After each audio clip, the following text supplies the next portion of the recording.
सोचिए, एक इंसान जिसके एक इशारे पर पूरा देश आज़ादी के लिए खड़ा हो गया, उसी इंसान का नाम मजबूरी से क्यों जोड़ा जाता है ना अजीब बात। तो आज हम इसी सवाल की तह तक जाएंगे कि आखिर हमारे राष्ट्रपिता महात्मा गांधी का नाम लाचारी से कैसे जुड़ गया। मजबूरी का नाम महात्मा गांधी। हम सब ने ये कहावत कभी न कभी तो सुनी ही है ना? पर ये बनी कैसे? चलिए आज जरा इतिहास के पन्नों को पलटते हैं और देखते हैं कि वो कौन सी घटनाएं थी जिनकी वजह से ये कहावत हमारे बीच आई। तो फिर शुरू करें सफर। आइए मिलकर उन कहानियों को खंगालते हैं जो इस कह सकते हैं काफी विवादास्पद मुहावरे के पीछे छिपी हैं। अब आप सोच रहे होंगे कि ये कहानी शुरू कहाँ से होती है, तो सुनिए, इसकी जड़ें भारत में नहीं बल्कि दक्षिण अफ्रीका में है। जी हाँ, वही जगह जहां अपमान और संकल्प के बीज पहली बार बोए गए थे। साल था 1893। मोहनदास करमचंद गांधी, एक युवा वकील, एक केस के लिए दक्षिण अफ्रीका पहुंचते हैं और वहां जो होता है वो उनकी पूरी जिंदगी बदल देता है। सोचिए, आपके पास फर्स्ट क्लास का टिकट हो और आपको ट्रेन से उठाकर बाहर फेंक दिया जाए। अदालत में कहा जाए कि अपनी पगड़ी उतारो और आप स्वाभिमान में अदालत ही छोड़ दें। ये वो अपमान थे जिन्होंने गांधी को बनाया। इसी के बाद 1894 में नटाल इंडियन कांग्रेस बनी और 1906 में पहला सत्याग्रह हुआ। पर यहाँ एक सवाल जरूर उठता है, ये जो सब कुछ उन्होंने सहा, क्या वो उनकी जबरदस्त सहन शक्ति थी या फिर कोई मजबूरी? चलिए अब भारत वापस आते हैं और बात करते हैं असहयोग आंदोलन की। ये वो समय था जब सच मानिए पूरा देश गांधी जी के पीछे एक आवाज बनकर खड़ा था। माहौल एकदम गर्म था, लेकिन इसी मोड़ पर गांधी जी ने एक ऐसा फैसला लिया जिसने सबको हैरान परेशान कर दिया। देखिए, इस आंदोलन का प्लान बहुत सीधा था लेकिन जबरदस्त था। मकसद था ब्रिटिश सरकार की कमर तोड़ देना, वो भी बिना हथियार उठाए। गांधी जी ने कहा, बस बहुत हुआ, अंग्रेजों का सहयोग बंद करो, मजदूरों फैक्ट्रियां छोड़ दो, रेलवे का काम बंद कर दो और सबसे जरूरी स्वदेशी अपनाओ, अपना कपड़ा खुद बनाओ, चरखा चलाओ। और क्या हुआ?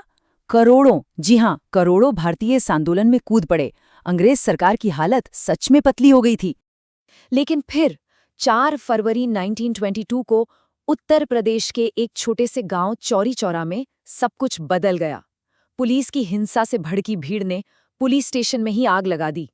अंदर 22 पुलिसकर्मी जिंदा जल गए और सबसे दुखद बात ये थी कि मरने वाले भी हिंदुस्तानी ही थे, जो बस ब्रिटिश सरकार के लिए नौकरी कर रहे थे। बस ये एक घटना, इस एक हिंसक घटना ने गांधी जी को अंदर तक हिला दिया। उन्हें इतना गहरा सदमा लगा कि उन्होंने पूरा का पूरा आंदोलन, जो अपने चरम पर था, उसे वापस ले लिया। उनका तर्क सीधा था, अगर किसी ने आपकी आंख फोड़ी और आप उनकी आंख फोड़ोगे तो पूरी दुनिया अंधी हो जाएगी। मतलब हिंसा के रास्ते पर चलकर सच्ची आज़ादी नहीं मिल सकती। लेकिन सोचिए, जो लोग सब कुछ दांव पर लगा चुके थे, उन पर क्या बीती होगी। इस फैसले ने अपने ही कई समर्थकों को बहुत ज्यादा निराश और नाराज कर दिया। और इस फैसले का असर बहुत दूर तक गया। राष्ट्रवादियों में तो निराशा की लहर दौड़ गई। आंदोलन के जो सबसे बड़े फाइनेंशियल बैकर थे, जमनालाल बजाज, वो तक टूट गए। और सबसे बड़ा असर जानते किस पर हुआ? भगत सिंह जैसे नौजवानों पर। उनका अहिंसा से विश्वास ही उठ गया। उन्होंने तय कर लिया कि आज़ादी मांगने से नहीं, छीनने से मिलेगी। और यहीं से एक नए क्रांतिकारी रास्ते की शुरुआत हुई। और भगत सिंह का जिक्र आया है तो अब हम उस कहानी पर आते हैं जिसको लेकर गांधी जी पर आज भी सबसे ज्यादा सवाल उठाए जाते हैं। वो बड़ा आरोप कि अगर गांधी जी चाहते तो भगत सिंह, राजगुरु और सुखदेव को फांसी से बचा सकते थे। तो हुआ ये कि 1931 में गांधी जी और उस वक्त के वाइसरॉय लॉर्ड इरविन के बीच एक समझौता हुआ। इसे हम गांधी इरविन पैक्ट के नाम से जानते हैं। अब इस समझौते में एक बहुत ज़रूरी शर्त थी कि सिर्फ उन्हीं राजनीतिक कैदियों को छोड़ा जाएगा जिन्होंने कोई हिंसा नहीं की हो, और यहीं पर पेच था। भगत सिंह पर तो हत्या का मुकदमा चल रहा था, इसलिए वो इस शर्त के दायरे से बाहर थे। अब इस पूरे मामले पर ना 2 अलग-अलग थ्योरीज हैं। एक तरफ है खुद गांधी जी। उन्होंने अपनी किताब में लिखा कि भाई मैंने तो वाइसरॉय को मनाने की अपनी तरफ से पूरी कोशिश की, यहाँ तक कि फांसी वाले दिन यानी 23 मार्च की सुबह भी मैंने एक पर्सनल लेटर लिखा। लेकिन दूसरी तरफ कुछ इतिहासकार कहते हैं कि ये चिट्ठी बहुत देर से लिखी गई, मतलब जब सब कुछ तय हो चुका था, शायद बस जनता का गुस्सा शांत करने के लिए एक दिखावा था। बात यहीं खत्म नहीं होती। कुछ सोर्सेस तो ये भी दावा करते हैं कि वाइसरॉय इरविन ने गांधी जी को एक ऑफर दिया था।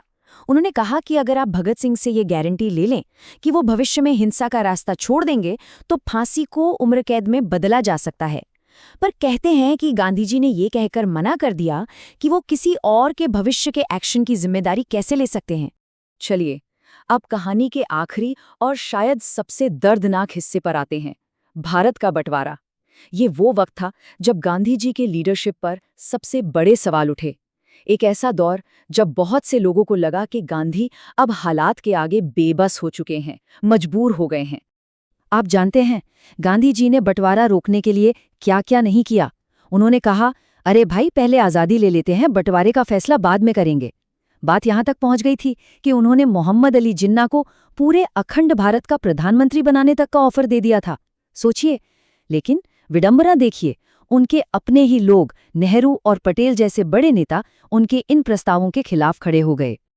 अब बंटवारे के साथ ही एक और मुद्दा खड़ा हुआ, पैसों का। समझौते के तहत भारत को पाकिस्तान को 75 करोड़ रुपए देने थे। भारत ने 20 करोड़ की पहली किश्त दे भी दी, लेकिन तभी पाकिस्तान ने कश्मीर पर हमला कर दिया। बस भारत ने तुरंत बाकी के 55 करोड़ रुपए रोक दिए, कहा कि अब और पैसे नहीं मिलेंगे। और यहीं से जन्म होता है एक और बड़े विवाद का। एक व्यू ये है कि गांधी जी ने पाकिस्तान को वो 55 करोड़ दिलवाने के लिए ही आमरण अनशन, मतलब फास्ट अनटू डेथ, शुरू किया था। लेकिन कई दूसरे इतिहासकार इस बात को नहीं मानते। उनका कहना है कि गांधी जी का अनशन तो देश में हो रहे भयानक हिंदू मुस्लिम दंगों के खिलाफ था, और 55 करोड़ वाली बात तो उनके अनशन की शर्तों में कहीं थी ही नहीं।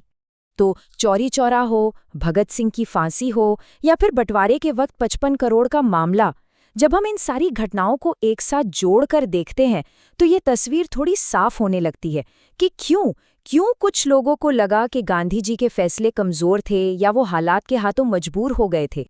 तो सवाल आखिर में वहीं आकर रुक जाता है, क्या महात्मा गांधी अपने सिद्धांतों पर चट्टान की तरह अटल थे, या फिर इतिहास के कुछ नाजुक मोड़ों पर वो सच में हालातों से मजबूर हो गए थे? इस सवाल का जवाब शायद किसी एक किताब में नहीं है। इसका जवाब हम सबको अपने अपने नजरिए से, अपनी अपनी समझ से खोजना होगा।